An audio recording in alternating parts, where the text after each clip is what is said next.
मेरे चैनल में आपका स्वागत है। और मैं आप लोगों को एमपी पुलिस की तैयारी कैसे करें और समय बिल्कुल कम है, कम समय में कैसे तैयारी करें ताकि सिलेक्शन ले लें, और किस बुक से पढ़ना और किस सब्जेक्ट पे ज़्यादा ध्यान देना, इसके बारे में बताऊंगा। और दोस्तों, जो पहले से तैयारी कर रहे हैं उनको किस चीज़ पे फोकस करना, और जो अभी वैकेंसी आने के बाद जो स्टार्ट कर रहे हैं, नए हैं, प्रेशर है, तो उनके वो किस तरह से तैयारी करें, किस सब्जेक्ट पे ध्यान दें वो लोग, उसके बारे में भी बताऊंगा। बस आप लोग वीडियो में बने रहना और लाइक शेयर ज़रूर करना, और अपने दोस्तों को भी बताना कि कैसे तैयारी करें, और वीडियो ज़रूर शेयर करना। ठीक है दोस्तों, तो अपन शुरू करते हैं। सबसे पहले सिलेबस के बारे में। तो दोस्तों, एमपी पुलिस का जो सिलेबस है वो कोई ज़्यादा टफ नहीं है। उसमें मैथ्स, रीजनिंग, साइंस और जीएस, ये 4 पोर्शन ज़्यादा आता है। मैथ्स से रीजनिंग का ज़्यादा है, और साइंस और मैथ्स है। ये 3 सब्जेक्ट ऐसे हैं कि जिसको आपने अच्छे से कवर कर लिया है ना दोस्तों, तो आपका सिलेक्शन पक्का है। तो वो तैयारी कैसे करें? जैसे मैथ्स से है, तो मैथ्स से तो आपको अच्छे से पढ़ना ही है, ज़्यादा से ज़्यादा समय मैथ्स पे ध्यान देना है। रीजनिंग में ऐसा है दोस्तों, एक भी क्वेश्चन गलत नहीं होना, इस टाइप से तैयारी करना। जो टॉपिक नहीं बन रहा है आपसे, जो टॉपिक कठिन है वो वहाँ से क्वेश्चन आ रहे हैं, तो आपको उस सब्जेक्ट पे, उस टॉपिक पे ज़्यादा ध्यान देना है। ठीक है दोस्तों, ये है सिलेबस। और जीएस की बात करें तो मैं आपको जीएस में आपको पढ़ना है, कम समय है, उसके लिए बता रहा हूँ मैं। जो नए लोग हैं उनके लिए बता रहा हूँ पहले तो, कि उनको मैथ्स, रीजनिंग और साइंस और एमपीजी के इतना पढ़ना है। और मैथ्स में भी आपको, जो नए स्टूडेंट हैं ना, जो 2 महीने या 1 महीने से तैयारी कर रहे हैं, 1.5 महीना हो गया उनको पढ़ते पढ़ते, 2 महीने हो गए, 3 महीने हो गए, अब एग्ज़ाम आ गई है। एग्ज़ाम का मान लो आज से 11 जुलाई है और 12 अगस्त से पेपर, यानी आज से 1 महीना है। तो उनके लिए मैं बात कर रहा हूँ कि कैसे तैयारी करें। दोस्तों, उनको ये बताऊँ मैं कि मैथ्स में टॉपिक बताता हूँ जो एडवांस है ना, एडवांस को छोड़कर। एडवांस से क्या है दोस्तों, समय ज़्यादा लेता है, और जब एग्ज़ाम में बैठते हैं तो कुछ कारण वजह से भूलने की ज़्यादा चांस रहता है, क्योंकि फार्मूला भूल जाते हैं, या फार्मूला याद भी रहता है तो एक दूसरे उधर फिट करके आंसर निकालने से गलत आंसर आता है। इसलिए अर्थमेटिक मैथ से ज़्यादा पढ़ना, उसमें गुणा भाग हो गया, और ये दशमलव भिन्न, सरलीकरण, और पाइप, टंकी, रेल, और आयु संबंधित क्वेश्चन, प्रायिकर्ता, बहुत सारे टॉपिक है जो अर्थमेटिक में आते हैं, वो उन पे ज़्यादा ध्यान देना दोस्तों। ठीक है। और रीजनिंग तो सरल टॉपिक है। तो रीजनिंग में तो जो आपको 40 से 45 टॉपिक है उसको आपको पढ़ना ही पड़ेगा, क्योंकि आपको पुलिस में, एमपी पुलिस में सिलेक्शन लेना है, तो आपको रीजनिंग पे ज़्यादा ध्यान देना पड़ेगा। ठीक है दोस्तों। और जीएस की बात करें तो एमपीजी के पढ़ने 6 से 7 क्वेश्चन आते हैं, और साइंस में बायोलॉजी, बॉटनी, इससे 10 क्वेश्चन तक आते हैं। उसके बाद बायोलॉजी, बायोलॉजी, बॉटनी और फिजिक्स और केमिस्ट्री, ये साइंस में कम से 15 क्वेश्चन, 10 से 15 क्वेश्चन आते हैं, तो इस पर भी आप ज़्यादा फोकस करना। ठीक दोस्तों, इतना पढ़ लेना। और पॉलिटिकल साइंस से, संविधान से 2 से 3 क्वेश्चन आते ही आते हैं। ठीक है, ये तो सिलेबस की बात हो गई दोस्तों। ठीक है, और ये सिलेबस आपका हो गया। और पढ़ाई कैसे करें दोस्तों? तो पढ़ाई ऐसे करना कि सुबह के समय आप उठते हैं, 5 बजे उठ जाना, और सुबह 5 बजे आधे घंटे में रेडी हो जाओ, फ्रेश होके, नहा धो के, एकदम चाय पी के। तो सुबह का समय में याद अच्छा होता है, तो जीएस पढ़ना आप अच्छे से, तो 12 बजे तक जीएस पढ़ो। 12 से 1 बजे तक आप खाना बनाओ, रूम पे रहते हैं वो रूम से खाना बना लो, 1 घंटा खाना पीना सब में ले लो। उसके बाद फिर शाम के समय मैथ से रीजनिंग पढ़ो, जैसे दोपहर का 2 से 3 बजे मैथ से रीजनिंग। फिर शाम को खाना खाने के बाद आप लगाओ टेस्ट। खाना आप कम से कम 7 से 8 बजे खा लो। उसके बाद जो 2 घंटे बचे हैं, 2 या 2.5 घंटे, उसमें आप टेस्ट लगाना।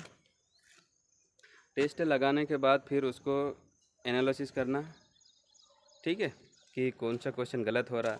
कभी कभी ऐसा होता है दोस्तों कि जो क्वेश्चन अपने को बन रहा है वो भी अपने से गलत हो जाता है तो बहुत बुरा लगता है। ऐसा ही एग्ज़ाम में भी होता है, ठीक है। तो ये 3 चीज़ें ध्यान रखना, सुबह जीएस पढ़ना सारे जीएस, और 12 बजे के बाद मैथ्स रीजनिंग पढ़ना, और शाम को खाना खाने के बाद टेस्ट लगाना, ठीक है। ये 3 काम करोगे तो आपका सिलेक्शन 100% है, ठीक है। और टेस्ट तो ज़रूरी है, बहुत ज़रूरी है। नए जो स्टूडेंट हैं उनको भी टेस्ट लगाना, कितने नंबर आ रहे हैं उसके हिसाब से पढ़ाई करें, ठीक है। और जो पुराने हैं, जो मेरिट से बाहर हुए पिछली बार, या पहले से किसी से एग्ज़ाम की तैयारी कर रहे थे, पटवारी हो गया, उससे पहले बहुत सारी इस बार वैकेंसी आई थी, तो आप जो बच्चे हैं पहले से तैयारी करें, उनको और ज़्यादा मेहनत की ज़रूरत है दोस्तों, क्योंकि उनके दिमाग में बहुत सारा भंडार पड़ा है कि सब पढ़ लें, ये पढ़ लें, वो पढ़ लें, और पढ़ा हुआ है ऐसा लगेगा। तो उनके लिए ये है दोस्तों, उनको रिवीजन करने की ज़्यादा ज़रूरत, क्योंकि वो एग्ज़ाम में कंफ्यूजन बहुत होते हैं कि ये करें कि ये आएगा। 50-50% हमेशा होता है। तो दोस्तों जो पुराने हैं उनको बहुत ही मेहनत की ज़रूरत है, क्योंकि उनका समय भी ज़्यादा हो गया तैयारी करते करते, और घर वाले भी परेशान होंगे, खुद भी परेशान होंगे, हर चीज़ में परेशानी। इसलिए एक बार ऐसी तैयारी करो दोस्तों कि कंफ्यूजन ना हो। और कंफ्यूजन तो बिल्कुल नहीं होना चाहिए। जो क्वेश्चन डाउट में है उसको ज़्यादा से ज़्यादा पढ़े, और मैथ्स से रीजनिंग आप भी ज़्यादा ध्यान देना, साइंस से भी अच्छे से ध्यान देना। और जीएस की बात करें तो एमपीजी के ज़रूर पढ़ना, 6 से 7 क्वेश्चन आते हैं। पॉलिटिकल साइंस से ज़रूर पढ़ना, साइंस से तो मैं पहले बता ही दिया हूँ, उसके बाद वो पूरा पढ़ना, ठीक है।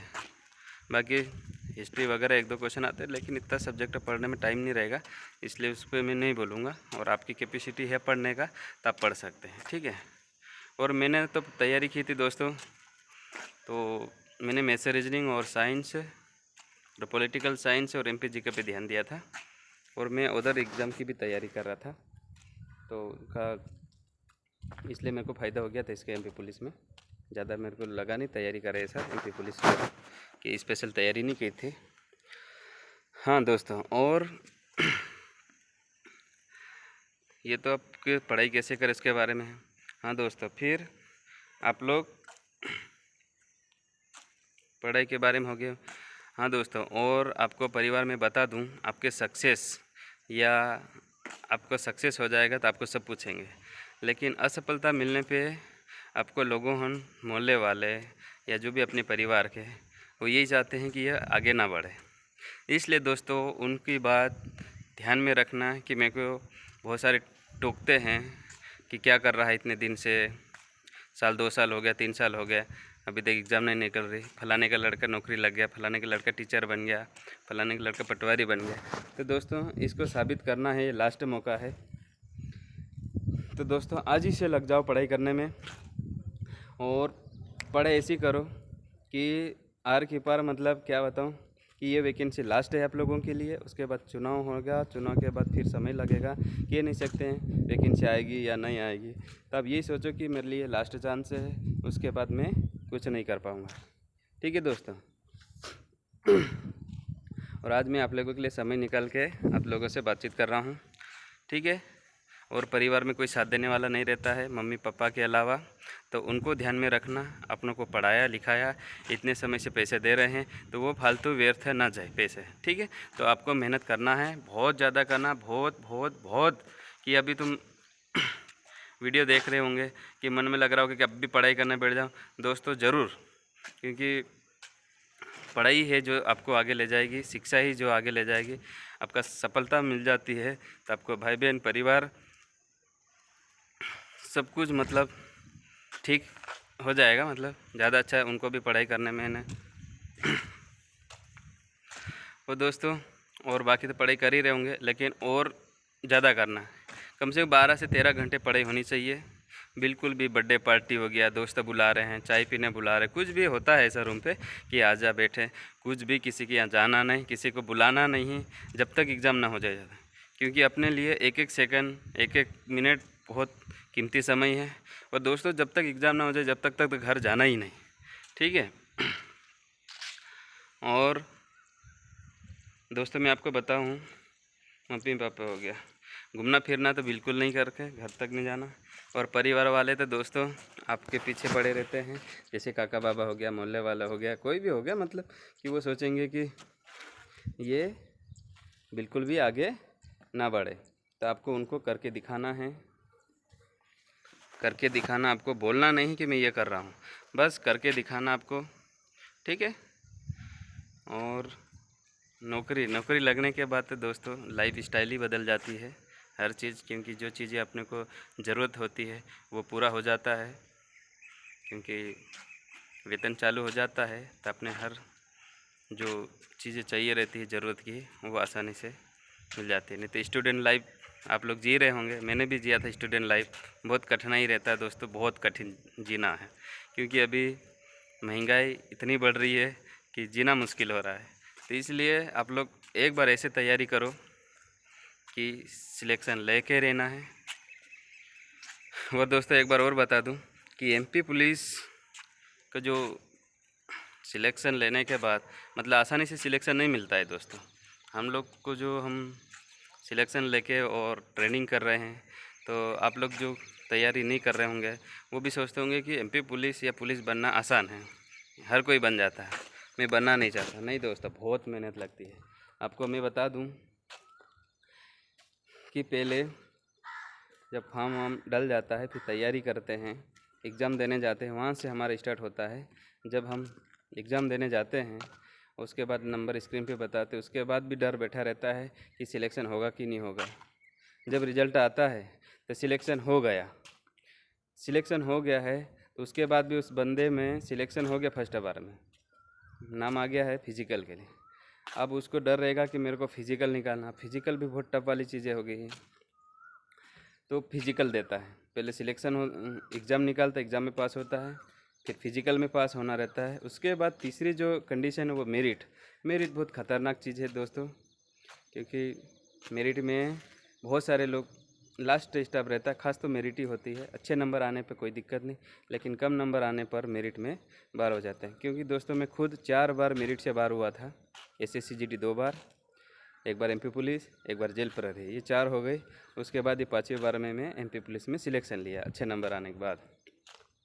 तो दोस्तों पहले एग्ज़ाम में पास होना, और दूसरा ये फिज़िकल में पास होना, तीसरा मेरिट में पास होना, चौथा मेडिकल में पास होना, उसके बाद फिर 4 बार एग्ज़ाम पास होने के बाद MP पुलिस में सिलेक्शन होता है दोस्तों। और बाकी एग्ज़ाम में ऐसा नहीं है।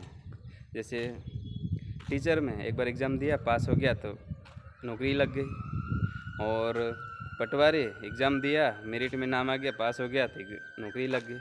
लेकिन MP पुलिस फोर्स में ऐसा नहीं है। और उसके बाद भी दोस्तों अभी ट्रेनिंग करते हैं 9 महीने की, उसमें भी आपको पढ़ाई करनी रहती है। 4-4 महीने के सेमेस्टर चलते, 2 सेमेस्टर होते हैं, क्योंकि कानून की पढ़ाई तो करवाएंगे ना, और उसमें भी पास होना ज़रूरी है, नहीं तो आपकी सैलरी नहीं बढ़ती है, इंक्रीमेंट नहीं लगता है। दोनों सेमेस्टर क्लियर करना रहता है, क्योंकि एग्ज़ाम में पास हो जाते हैं, क्लियर होता है फिजिकल ये ट्रेनिंग, उसके बाद ही जवान माना जाता है, उसके बाद ही उसको आरक्षक मानते हैं, ठीक है। और जब तक ट्रेनिंग नहीं होती, किसी जो अपने भाई बंधु है जिनका ट्रेनिंग नहीं हुआ है, उनको आरक्षक नहीं कहते, उनको नव आरक्षक के नाम से जानते हैं, ठीक है दोस्तों। ये पूरा MP पुलिस के बारे में मैं बता दिया हूँ, और अगला वीडियो और लेके आऊँगा जिसके बारे में आप डिमांड करोगे कि किस टाइप के वीडियो चाहिए आपको, कि मेडिकल के बारे में, कि फिजिकल के बारे में, या फिर और एग्ज़ाम पैटर्न अभी कुछ चेंज हुआ है। एग्ज़ाम पैटर्न तो वही है, सिर्फ फिजिकल चेंज हुआ, तो उसके बारे में भी बताऊंगा, दूसरे वीडियो लेके आऊँगा ज़रूर दोस्तों। और मिलते हैं अगले वीडियो में दोस्तों, और मेरे चैनल को सब्सक्राइब करना और लाइक शेयर ज़रूर करना, ठीक है दोस्तों। आपको मोटिवेट के लिए वीडियो लेके आऊँगा, और भी मैं कैसे तैयारी करें उसके बारे में और टॉपिक वाइज अच्छे से बताऊंगा। अभी मैं क्या जल्दीबाजी में दोस्तों को बता दूं कैसे तैयारी करें, उसके बारे में बता दिया हूं, ठीक है दोस्तों। जय हिंद, और सब्सक्राइब ज़रूर करें।